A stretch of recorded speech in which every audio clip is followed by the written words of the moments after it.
In the early 1940s, long before his name carried weight in backroom conversations and quiet negotiations, Bumpy Johnson was first and always a son.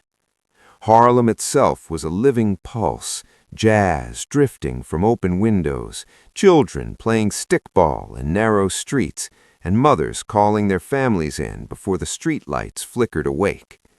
But beneath that rhythm there were fault lines, lines drawn not by maps, but by prejudice, power, and who was allowed to stay. Bumpy's mother believed in dignity the way some people believe in luck. She ironed every blouse twice, polished every word before she spoke it, and treated even the smallest rented apartment like it was sacred ground.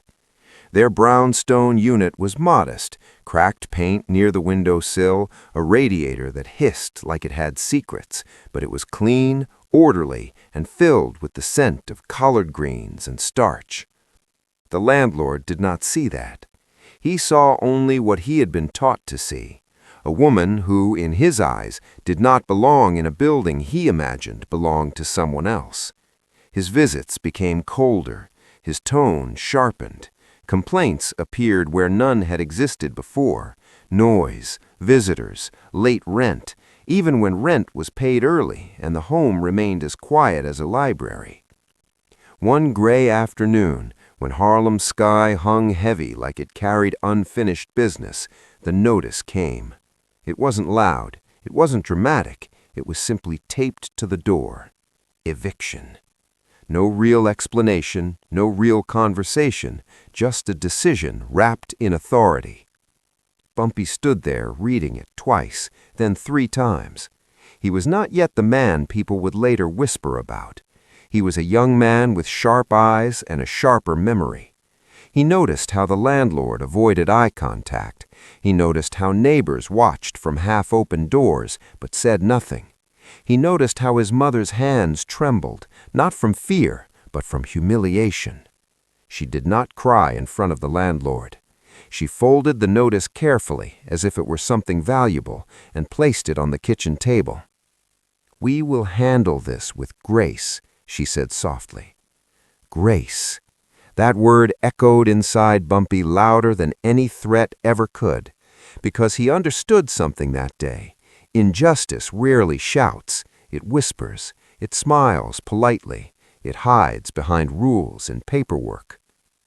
That night he did not sleep. He walked the length of Harlem alone, hands in his coat pockets, the cold biting at his knuckles. He passed storefronts that welcomed some customers and ignored others. He passed churches where sermons spoke of equality, but pews still told different stories. And he passed men who had learned to lower their eyes just to survive another day. But Bumpy did not lower his. What burned inside him was not rage, it was resolve. Rage explodes and disappears. Resolve builds quietly and waits. The next morning, instead of shouting at the landlord or causing a public scene, Bumpy did something far more unexpected. He dressed in his cleanest suit. Not flashy, not loud, just pressed, deliberate, dignified. He visited 3 barber shops, 2 grocers, and 1 local newspaper office. He spoke calmly, respectfully. He asked questions about leases, about tenant rights, about patterns. He listened more than he talked, and what he learned unsettled him. His mother was not the first. There were others, families who had left quietly, who had packed their lives into cardboard boxes under the same polite pressure. Each case wrapped in a different excuse, each departure leaving another empty apartment the landlord could refill under terms more favorable to himself. Bumpy realized this wasn't about rent, it was about control. That evening he returned home to find his mother kneeling by a half-packed suitcase. She had wrapped their dishes in newspaper. She had folded curtains neatly. She was preparing to leave without complaint. "Ma," he said gently. She looked up. Her eyes were tired but unbroken. "Sometimes," she said, "we walk away so we don't lose ourselves." He knelt beside her. "And sometimes," he replied quietly, "we stay so others don't have to walk away tomorrow." She studied him, not as a boy, but as a man in formation. Harlem had always taught lessons in silence, but Bumpy had learned to hear them. He would not fight with fists. He would not shout in hallways. He would not give the landlord the satisfaction of labeling him exactly what prejudice expected him to be. Instead, he began building something unseen. He visited a lawyer who owed him a favor, not a criminal favor, not a violent one, but a favor built on introductions and respect. He requested a review of the lease terms. He gathered written testimonies from former tenants willing to speak carefully, even anonymously. He asked a simple question in every conversation: "Is this right?" And that question began to travel. Within days, murmurs moved through Harlem's cafes and church steps. The landlord noticed the shift. People who once avoided eye contact now met his gaze evenly. Shopkeepers who once nodded politely now offered measured greetings. Nothing loud, just awareness. Bumpy understood optics. He understood perception. If injustice hides in paperwork, then exposure lives in light. One Sunday afternoon, after church services let out and families filled the sidewalks, Bumpy arranged something subtle but powerful. He invited respected community elders to visit his mother's apartment, not for confrontation, for tea. They sat at her modest table. They saw the cleanliness, the order, the quiet dignity. They asked questions not of her, but of the landlord, who suddenly found himself surrounded not by anger, but by scrutiny. He had expected silence. He found witnesses, and Harlem watched. The eviction notice had not yet been removed from the door, but something had already changed. The landlord now understood something critical. He was not dealing with a reckless young man. He was dealing with someone who understood leverage. As dusk settled over the brownstones that evening, Bumpy stood by the window. The city lights flickered like distant promises. He was still only a son protecting his mother's dignity, but Harlem was beginning to see the outline of the man he would become. Not through violence, through strategy. Not through rage, through resolve. And this was only the beginning. The eviction notice still clung to the apartment door like a stain no one wanted to acknowledge, yet the energy in the building had shifted in a way the landlord could feel but not control. Bumpy Johnson understood something most men twice his age never grasped. Power rarely changes because of noise. It changes because of pressure applied in the right places at the right time. Harlem in the 1940s was a community built on unspoken agreements, and once those agreements began to bend, even the strongest walls could start to crack. Bumpy did not gather men in dark alleys or raise his voice in crowded hallways. Instead, he allowed patience to become his loudest weapon, and patience unsettles those who expect chaos. The next week, a quiet meeting took place in the basement of a local church, the kind where wooden folding chairs scraped against stone floors and conversations carried the weight of generations. Elders who had once seen too much injustice to be surprised by it now found themselves leaning forward, listening closely as Bumpy laid out documents rather than threats. Lease clauses were read aloud, timelines were questioned, and patterns were mapped with calm precision. No accusations were shouted, no tempers flared, yet something far more dangerous than anger filled the room: clarity. When a community begins to see a pattern instead of isolated incidents, excuses lose their shelter. The landlord had counted on individual silence. He had not prepared for collective awareness. Word traveled the way it always does in Harlem, through barber shops heavy with the scent of pomade, through beauty salons humming with dryers and layered conversations, through corner stores where men leaned against counters discussing the weather and, increasingly, fairness. Bumpy never once told anyone what to think. He only presented what he knew. He described how other tenants had left under similar circumstances, how repairs were delayed selectively, how rent adjustments seemed to follow certain faces more than others. He did not need to dramatize the story because the facts carried enough weight on their own. People began asking their own questions, and questions, once sparked, rarely return quietly to sleep. Meanwhile, his mother continued her routine with the same measured dignity that had always defined her character. She cooked, she cleaned, she greeted neighbors warmly, and she refused to let humiliation define her posture. Her composure became a silent testimony stronger than any speech. Those who visited the apartment left not with sympathy, but with conviction, because they saw not a negligent tenant, but a woman who embodied respectability in every detail. The landlord had tried to reduce her to paperwork. Instead, she became a symbol of something much larger than one lease dispute. Bumpy understood symbolism, and he allowed it to grow naturally, never forcing it, never exploiting it. Then came the unexpected turn that Harlem would later remember in whispers. A small column appeared in a local newspaper, not an explosive headline, not a scandalous exposé, but a measured editorial about tenant rights and fair housing practices. It did not name the landlord directly, yet the description was specific enough for those familiar with the situation to recognize it. The article posed a simple moral inquiry. If a community prides itself on progress and culture, how can it tolerate quiet discrimination hidden behind contractual language? The tone was balanced, almost academic, and that balance made it harder to dismiss. The landlord read it twice, perhaps 3 times, and for the first time he realized this matter was no longer contained within the walls of a single apartment. Pressure continued to build in subtle waves. Prospective tenants began asking more questions before signing leases.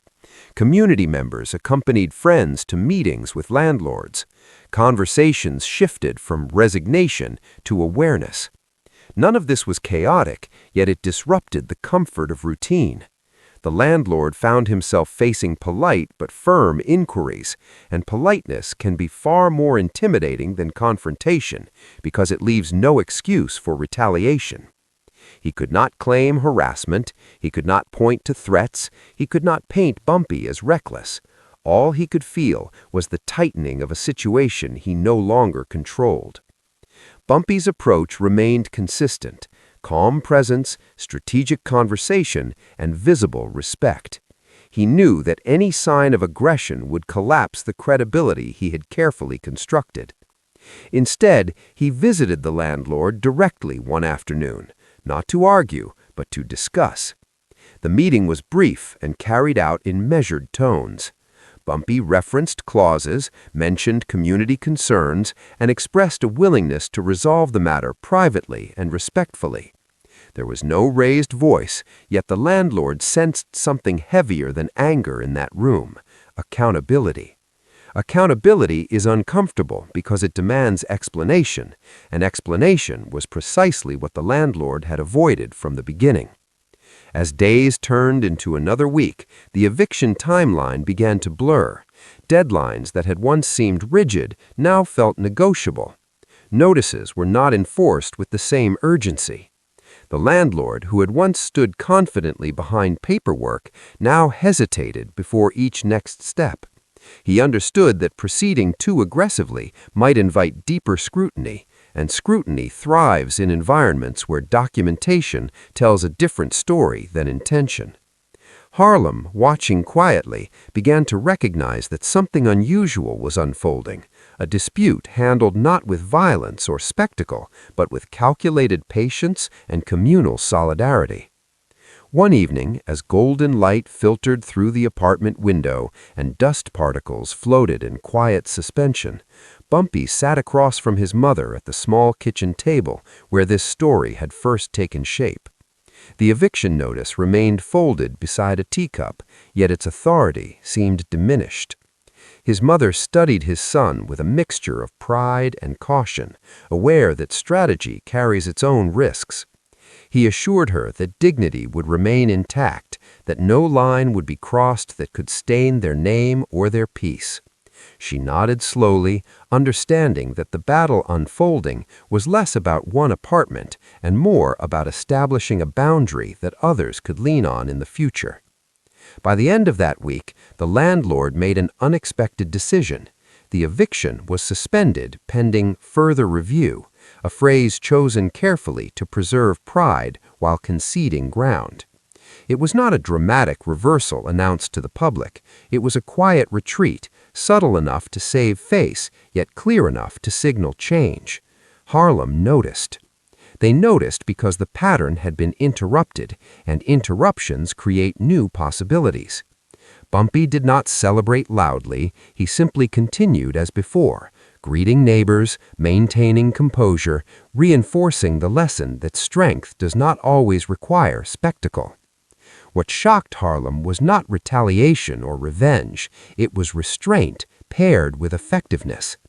Many had expected confrontation, perhaps even chaos, yet what they witnessed was something rarer, disciplined influence. The landlord, who had once acted without consequence, now operated under the watchful awareness of a united community. And Bumpy, still primarily a devoted son, had demonstrated that power can be redirected without being destroyed. The eviction notice no longer symbolized humiliation. It symbolized the beginning of a new awareness in Harlem, an understanding that injustice, when illuminated carefully, loses much of its authority. But beneath the surface of this apparent resolution, Bumpy sensed that the lesson was incomplete. Systems do not transform overnight, and individuals rarely abandon ingrained prejudice without internal struggle. He knew that sustaining this change would require vigilance and continued unity. Harlem had taken a step forward, yet the road ahead remained uncertain. As night settled and streetlights cast long shadows along the brownstones, Bumpy stood once more at the window, aware that what had begun as a personal defense of his mother's dignity was evolving into something far broader. The quiet pressure had worked, for now, but history had taught him that maintaining justice demands consistency. And consistency, he understood, would define what happened next. When the eviction was officially placed under review, many assumed the tension would dissolve back into routine. But Bumpy Johnson understood that temporary pauses often disguise deeper resistance. He had not fought for a delay. He had positioned the situation to create a precedent, and precedent carries more weight than a single victory. Harlem's sidewalks still buzzed with ordinary life, vendors calling out prices, children racing past fire hydrants, jazz notes escaping second-story windows. Yet beneath that rhythm, a subtle recalibration was unfolding. People had seen what quiet organization could accomplish, and awareness once awakened rarely returns to sleep. The landlord, meanwhile, attempted to resume business as usual, but usual had shifted in ways he could not easily measure. Bumpy's next move surprised even those who supported him, because instead of retreating after the suspension, he expanded the conversation beyond his mother's apartment. He began speaking with tenants in neighboring buildings, not accusing anyone directly, but asking whether they understood their lease terms and renewal clauses. He encouraged them to read every line, to request written confirmations, to keep receipts carefully stored. It was not agitation, it was education. In barbershops and church basements, he outlined how knowledge becomes leverage, and leverage, when used responsibly, balances relationships that once leaned heavily in one direction. The idea spread gently but firmly. Dignity requires awareness, and awareness requires effort. The landlord soon noticed something different during tenant meetings. Questions were more precise, conversations more structured, and expectations more clearly defined. Tenants no longer accepted vague assurances. They requested timelines, documentation, and consistency. This shift did not attack his authority, yet it constrained it. Authority thrives when it is unquestioned, and now it was being examined carefully, respectfully and persistently. He found himself reconsidering minor decisions that once passed unnoticed, understanding that each action could ripple into broader scrutiny. Harlem had not turned hostile, it had turned attentive, and attentiveness is far more difficult to intimidate than anger. Meanwhile, Bumpy remained deliberate in his demeanor, refusing to allow pride to distort his purpose. He continued visiting his mother daily, ensuring she felt secure not only physically, but emotionally. She reminded him often that integrity must remain intact, that victory without character would mean nothing. He listened carefully, because beneath her quiet voice lay the moral compass guiding his every step. Their apartment, once marked by an eviction notice, became a quiet symbol of resilience. Neighbors visited not out of curiosity, but out of solidarity, sharing tea and conversation that strengthened communal ties. The atmosphere transformed from uncertainty to resolve, and resolve has a way of radiating beyond walls.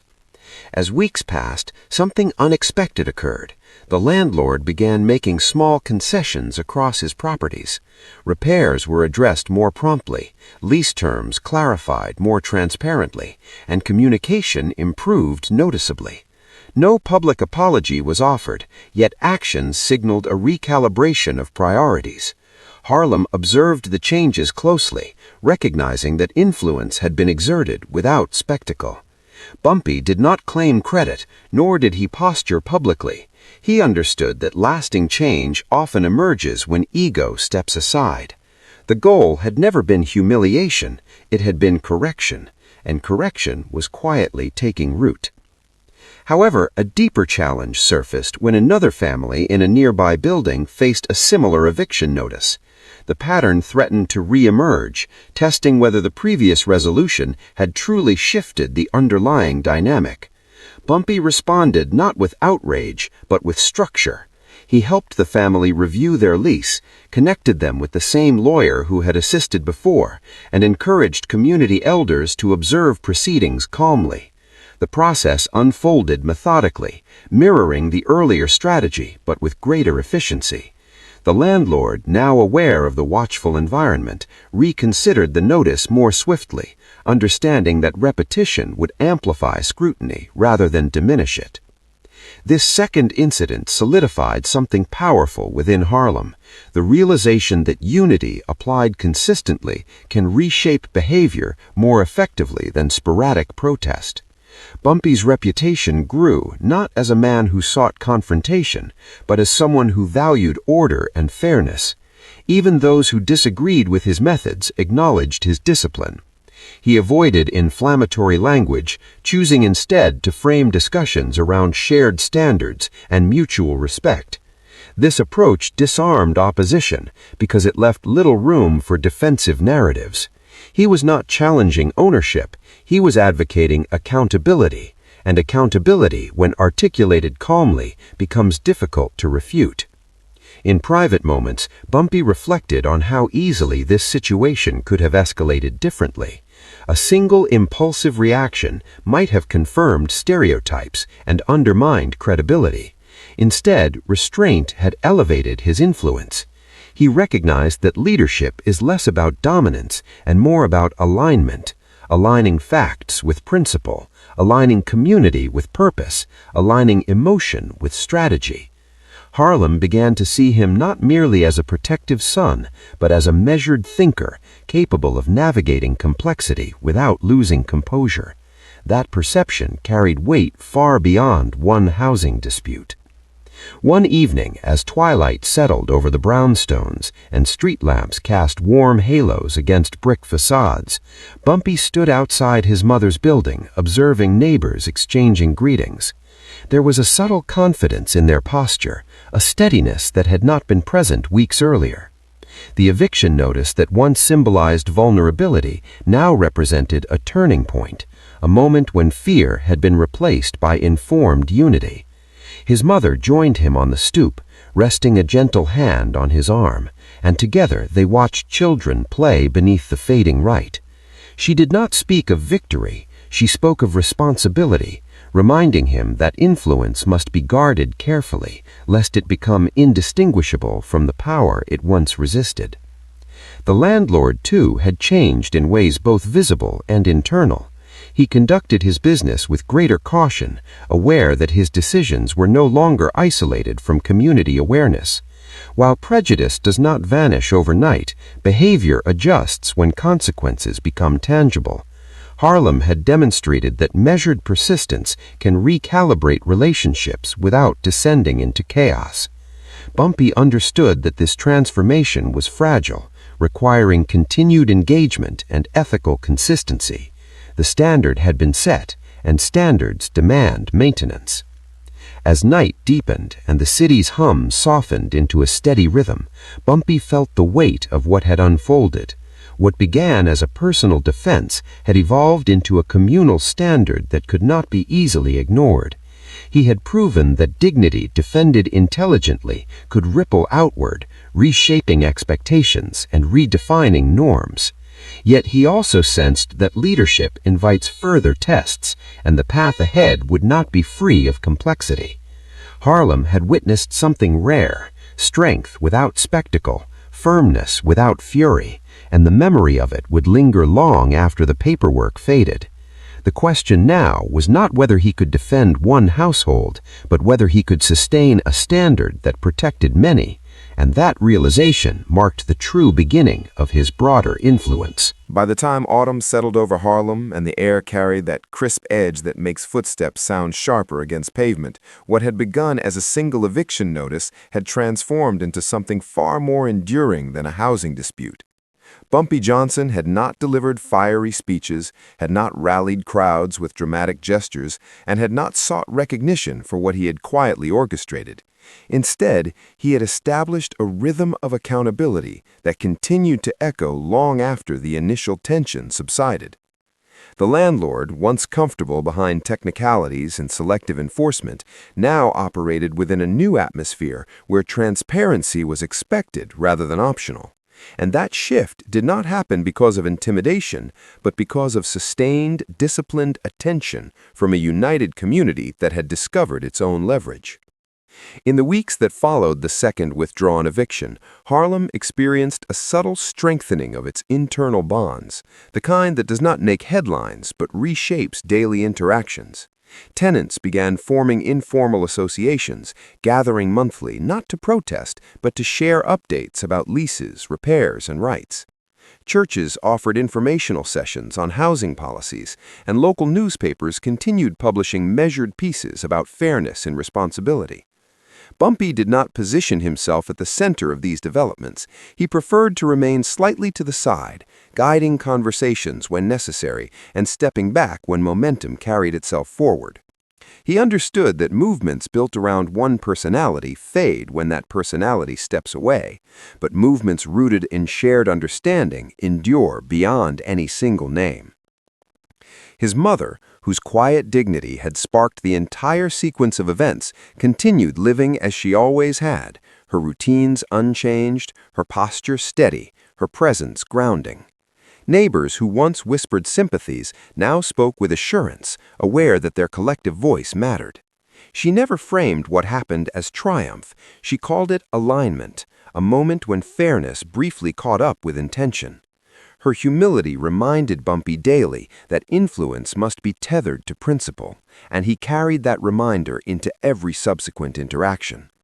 The apartment that once symbolized vulnerability now symbolized perseverance, and its walls held the memory of a lesson Harlem would not easily forget.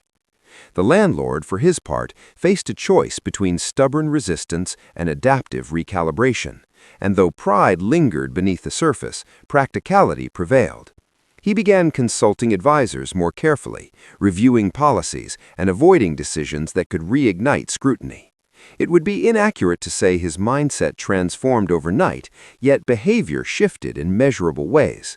Properties were maintained more consistently, communications documented more clearly, and disputes handled with greater caution. Harlem recognized that while prejudice does not evaporate instantly, systems adjust when accountability becomes embedded in expectation. That understanding fortified the community's confidence without encouraging complacency. What truly shocked Harlem, however, was not the landlord's adjustment, but Bumpy's restraint after achieving what many would have considered sufficient justice. He did not seek public acknowledgement, did not leverage the situation for personal elevation, and did not humiliate the man who had attempted to displace his mother. Instead, he extended a quiet civility in subsequent encounters, signaling that the objective had never been revenge, but equilibrium. That approach disarmed critics who had anticipated escalation and surprised supporters who expected celebration. Restraint, when paired with effectiveness, commands a unique respect because it demonstrates control not only over circumstances, but over self. As winter approached and holiday lights flickered along storefronts, Harlem carried forward a renewed sense of agency. Conversations about fairness became less reactive and more proactive, focusing on prevention rather than crisis response. Bumpy found himself approached by younger men seeking guidance, not on confrontation, but on composure, not on dominance, but on strategy. He spoke to them about patience, about documentation, about understanding both the letter and the spirit of agreements. He emphasized that strength expressed recklessly can undermine itself, while strength expressed thoughtfully builds credibility that multiplies over time. His counsel reflected lived experience rather than abstract theory, and that authenticity resonated deeply. In quieter moments, standing once again by the apartment window that had framed his earliest reflections, Bumpy contemplated how close the situation had come to spiraling differently. A single impulsive action might have validated harmful narratives and erased the legitimacy he had worked so carefully to construct. Instead, the path of discipline had revealed a broader truth. Power redirected responsibly reshapes environments more sustainably than power unleashed without restraint.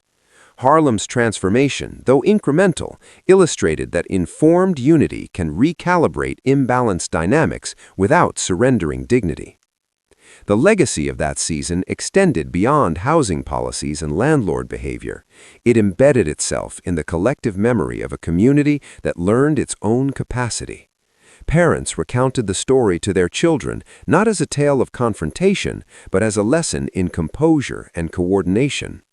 Elders referenced it during meetings when new challenges emerged, reminding participants that patient structure outlasts emotional reaction. Even the landlord's name faded from daily conversation, replaced by discussions of standards and expectations that now defined tenant relations across several blocks. Years later, when Harlem faced new trials and shifting economic landscapes, the framework established during that quiet standoff continued to influence responses. The principle remained consistent: gather facts, align voices, apply steady pressure, and preserve dignity at every step. Bumpy's reputation evolved alongside these developments, not solely as a formidable figure, but as someone who had demonstrated that calculated calm can achieve outcomes spectacle rarely secures. His mother's apartment remained a touchstone, a reminder that the defense of one household can ripple outward when guided by intention rather than impulse. As the final frost of winter melted into early spring and the city resumed its vibrant hum, the stoop outside their brownstone once again filled with neighbors exchanging greetings beneath lengthening daylight. Bumpy and his mother sat together, observing the ordinary beauty of children laughing and vendors arranging fresh produce.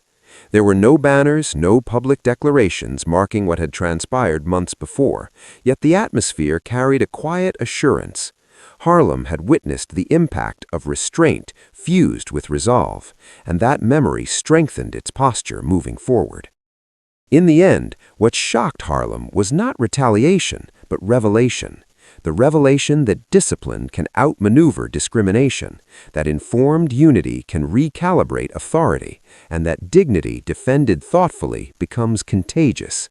The eviction notice that once threatened displacement instead ignited alignment, setting a standard that could not easily be undone. And as the neighborhood continued its relentless rhythm of music, conversation, and aspiration, one truth lingered beneath it all.